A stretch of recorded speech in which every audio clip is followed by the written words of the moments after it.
You can see here that I'm on the MyGSS page with the variables that I had selected in the last video.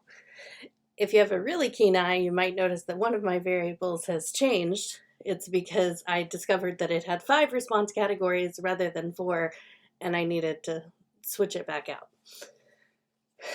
Don't forget that these first two, the year and the ballot, are just in everyone's set, and you can just ignore those. So after those two, you should have 6 listed. If you don't have 6 listed, go back to the previous module and go through the steps to select whatever additional variables that you need. So today we're going to focus on crosstabs, and this data analysis tool makes it really easy for us to do crosstabs in GSS. So just click here on tabulations. You can also click here, you see the plus bar. You can click on create new tabulation, but it's easy to just click here and click on create tabulation right here in the right corner. And you're going to select cross tabulation and next. And then here is where you're going to build your tabulation. And it's fairly easy. Just keep in mind the rule that in general, your independent variable goes in the column and your dependent variable goes in the row. And if you remember from the module, my first hypothesis is that people who are unhappy in their marriage are more likely to be unhappy in general. So the independent variable is happiness in marriage, which is here, and I'm just going to drag it to the column. And then the dependent variable is happiness in general, which is down here, and I just add it to the row. So super simple. The one thing you need to make sure is down here at the bottom, select exclude missing values. If you don't, you get a crosstab that's unnecessarily complicated and hard to read. So just remember, exclude missing values and then create tabulation. And you'll see it'll take a second for it to calculate here. Now I've already created this one, so I'm going to pull it up. So here's the result. And you see, I actually have raw numbers here, which are not so easy to read. It's sort of easier to figure out percentages. So select here on display options, and you're going to select column percent and apply. And you're going to see along the bottom that all your columns add up to 100. This is just like the table that we looked at in module 11 when I walked you through how to interpret these. So just make sure your 100s are at the bottom and you'll know you have it set up correctly.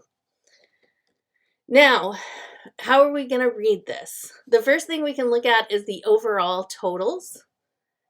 And overall, we can see that 40% of people said they were very happy, 52% said they were pretty happy, and 8% said they were not too happy. So we can see here overall that relatively few people say they're not too happy, and not exactly even, but closer numbers say that they're very happy and pretty happy. That's interesting, but it doesn't help us understand the relationship between people who are unhappy in their marriage and their general happiness. So we want to go on to reading the rows. So here we have the row that says very happy, and we can see that of people who said they were very happy, 56% said that they also had a very happy marriage. 12% said they had a pretty happy marriage, and 5% said they had a not too happy marriage. So the largest number, well over half of respondents, are people who are very happy in their marriage and also very happy in general. So this seems to give support for our hypothesis, right? That happiness in marriage is related to general happiness. But let's check the not too happy, because our hypothesis was written in kind of negative language, right? That people who are unhappy in their marriage are more likely to be unhappy in general. So go down here to not too happy. And of people who said they were not too happy in general, 5% said that they were not very happy in their marriage. 11% said they were pretty happy in their marriage, and 53% said they were not too happy in their marriage. So notice these two responses mirror each other, right? They're kind of the opposite, that people who are very happy in their marriage are very happy in general, and people who are not too happy in marriage are not too happy in general. And then in the middle, right, we have the pretty happy category, and look, the highest numbers are right in the middle, right? Pretty happy. So we actually have, if you go at the diagonal, right, the highest, most happy people, happy in life and happy in marriage, are in our top left corner. And then in the middle, we have people who are pretty happy both directions. And in the far right corner, we have people who are not too happy in both directions. So in this case, I would say there is strong support for our hypothesis that people who are unhappy in their marriage are more likely to be unhappy in general, right? There is support for that hypothesis in this case. But I would also say this doesn't mean we have a causal relationship yet, right? We have to go through those other steps of figuring out time order and non-spuriousness.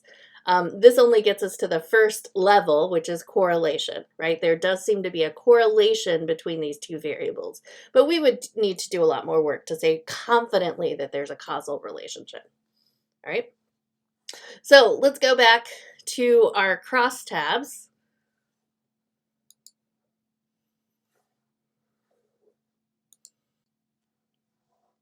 So to get back to our crosstabs, you could click on MyGSS and go to the same page that we had before, or you can click on tabulations and create a new tabulation. And here I'm going to click on crosstab and next. And my next variable, look, this happens sometimes in the column variable. You get a little pop-up here for year. I don't want that here, so go ahead and take it out. And in this case, we're looking at the second hypothesis, which is that people who live together before marriage are less likely to support the idea that divorce should be more difficult to attain, right? So in this case, did you live with a spouse before marriage is our independent variable, so it goes in the column. And our dependent variable is this divorce laws question, and it goes here. And again, don't forget, select exclude missing values and create tabulation. I'm actually not going to create the tabulation because I had created it before. So you can go here to your view all, and this is the one I created yesterday. And you can see here, this is a simpler chart because there were only 3 response categories in one and 2 in the other. But remember, display options, I want to look at column percent and apply. And again, my 100s are at the bottom, so I have what I'm looking for. And you can see here, first let's look at the totals. So the totals are that this is what people think about divorce law. Should it be easier or more difficult to get a divorce? And you can see that 22% of people said make it easier. Sorry, 22% said make it easier. 23% said stay as it is. And 55% said more difficult. So the majority of people in this survey said that getting a divorce should be more difficult. And about an equal number said easier or stay as it is.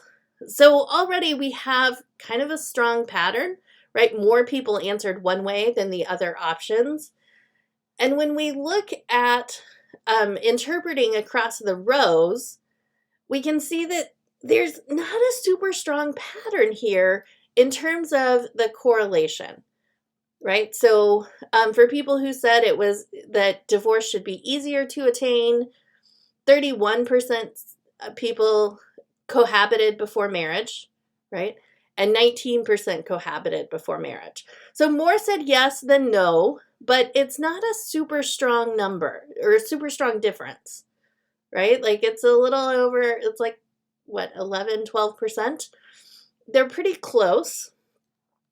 For people who said it should be more difficult, again, the numbers are pretty close here. 41% cohabited before they married, and 60% did not. There's a bit of a wider spread here, but we're still, kind of 20%. So kind of people who did not cohabit are more likely to say it should be more difficult to get a divorce. There's slight support for that. And then look here, stay as it is looks a lot like easier, right? 20% of people who said divorce should stay as it is cohabited before marriage, and 21% said no. So I would argue overall, there's not really strong support here for the idea that whether or not someone cohabited before marriage predicts their belief about divorce. There is a light relationship, especially on more difficult, but the patterns kind of stay the same, right? Fewer say easier, fewer say stay as it is, and most people say more difficult. So there's not a strong relationship here at all. Okay, so let's look at the next one. Here we are on the MyGSS page again, and we want to look at the third hypothesis. And again, we're going to click on tabulations and create a tabulation. Click on cross-tab, next. Again, this year is showing up. I want to take that out.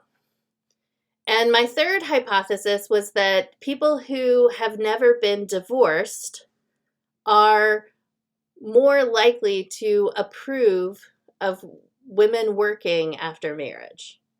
Right? So my independent variable is, have you ever been divorced?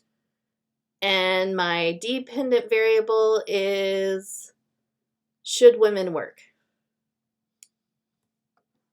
And again, exclude missing values and click on create tabulation. Now, I already have this tabulation run, so again, I'm not going to go through the steps of waiting for it to be made. But here you go. This is a nice, simple one because there were only 2 response categories for both of them. Yes, you've been divorced or separated, and do you approve or disapprove of women working after marriage? And remember to switch to column %. Okay, so from here, you can see that overall, 75% of people approve of women working, and only 25% disapprove. That's a very strong difference. And then when we look at the rows, overwhelmingly, whether people have been divorced or not, still 75% say, yes, they approve of women working. And those who haven't been divorced still say they approve of women working. So there is no relationship here, right? The introduction of this question about whether people have been divorced doesn't change the distribution of data at all. So this is one where we would say there's no relationship, all right? So we do not find any support for our hypothesis in this case. So, this is going to happen sometimes. And so just do your best in interpreting your hypotheses and the results. If you see a strong pattern, then explain it. But if you don't see a strong pattern, it's okay to say there is not a strong pattern between these 2 variables. There's not a strong correlation, and therefore we do not find support for our hypothesis. I do want to say about hypothesis writing that, sometimes it's really easy to figure out what order things should go in. So, sometimes there's something really obvious about the timing, right? Like people who are living together before marriage, that comes before, like they have kids, right? So that might affect their views about having children or something, right? In some cases, it doesn't matter, right? So we could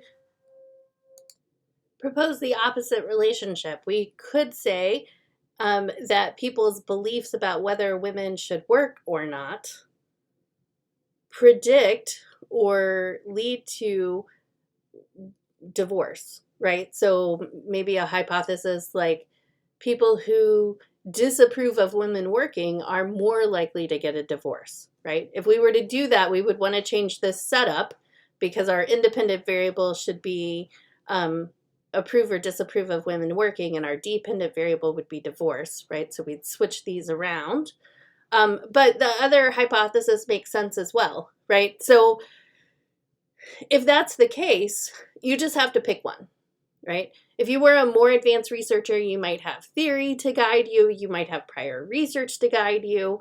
But for our sake, we're just trying to keep it as simple as possible. So, you know, if the hypothesis works either direction, just pick a direction and just make sure that your independent variable goes in the column and your dependent variable goes in the row. All right, next week we will work on writing up all these results.